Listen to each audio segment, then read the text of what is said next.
WMAR2 News is your voice for veterans. These last few weeks have been filled with anxiety and fear for government workers. But veterans we spoke with say that there is an added feeling of betrayal after they continue to serve their country in these jobs. WMAR2 News' Blair Sable spoke to some who publicly shared their stories, fully knowing the risk.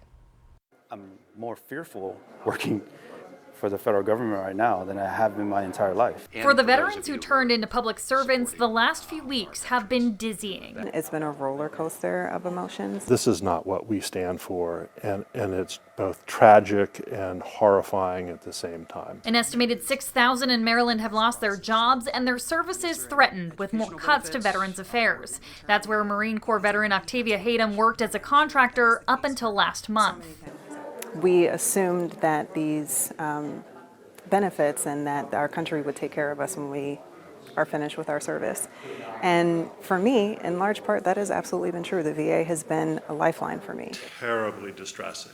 For the very first time, these vets shared their stories in a roundtable discussion with Maryland U.S. Senator Chris Van Hollen, who's called DOJ's actions illegal and in the interest of the wealthy and elite.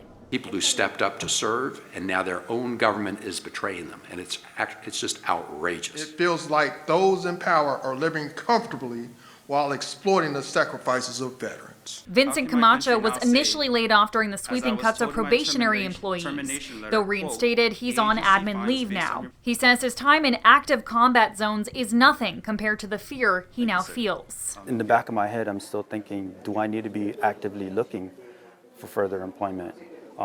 And if so, do I have to uproot my high school kids and move them out of the state?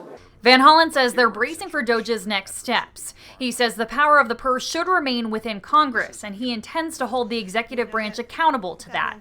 In Baltimore County, Blair Sable, WMAR 2 News.